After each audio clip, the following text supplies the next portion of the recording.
বিসমিল্লাহির রহমানির রহিম।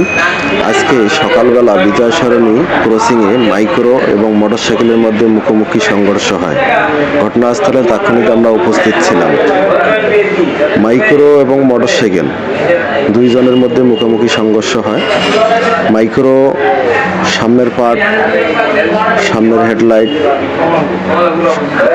উপরের কভার, গ্লাস ভেঙে যায়, ফেটে যায়।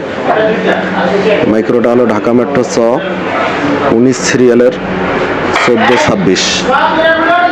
আমি বিষয়টা আপনাকে পুরোপুরি ভিডিও করে দেখাচ্ছি। এটা হলো বিজয় সরণি এলাকার মধ্যে ঘটনাটা আজকে ঘটে। আজকে শুক্রবার, রাস্তা ফাঁকা ছিল, এই জন্য ওভার ড্রাইভ করে এরা এই দুর্ঘটনাটা ঘটায়। মাইক্রোওয়ালা নিজে স্বীকার করেছিল যে সে ওভার স্পিডে ছিল। মাইক্রোটা ঢাকা মেট্রো 19-14-26। আর এই R15 গাড়িটা হুন্ডাওয়ালা ভাই মারাত্মকভাবে ক্ষতিগ্রস্ত হয়। মোটরসাইকেলের চালককে তাৎক্ষণিক উদ্ধার করে আমরা প্রাথমিক ট্রিটমেন্ট দেই। সবচেয়ে দুঃখের বিষয় হলো হুন্ডাওয়ালা ভাই গাড়িটা কিনেছিল R15 গাড়িটা ঢাকার এক শোরুম থেকে গতকালকে। সাইডগুলো ফেটে যায়, দুই সাইডের পার্ট ফেটে যায় R15 গাড়িটার। আমি সম্পূর্ণ আপনাকে ভিডিওর মাধ্যমে দেখাচ্ছি। R15 গাড়ির মালিকের দুইটা মোবাইল ফোন ছিল, আইফোন, ও দুটাও ডিসপ্লে ফেটে যায়। এই ইন্ডিকেটরগুলো ফেটে যায়। সর্বোপরি কথা হলো, আমি একটা কথা বরাবরই বলে থাকি, একটা দুর্ঘটনা সারা জীবনের কান্না। এজন্যই চালক ভাইদের বলবো, আপনারা ওভার ড্রাইভ করবেন না, অবশ্যই নিয়ন্ত্রণ রেখে গাড়ি চালাবেন। বিশেষ করে বিভিন্ন মোড় এবং ক্রসিংগুলোতে পারাপার হওয়ার সময় চোখ কান খোলা রাখতে হবে এবং গাড়ির গতি কমাতে হবে। Excess is very bad. অতিরিক্ত কোনো কিছুই ভালো না।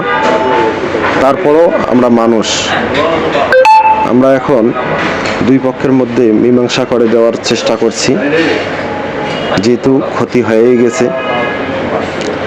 চালক ওই ব্যান্ডেজ করা, উনি হলো R15-এর চালক। এখন আমরা মাইক্রো এবং মোটরসাইকেল চালক দুজনের মধ্যে মীমাংসা করে দেওয়ার চেষ্টা করছি। যেহেতু ঘটনা ঘটে গিয়েছে, তদুপরি সমাধান তো হবেই ইনশাআল্লাহ।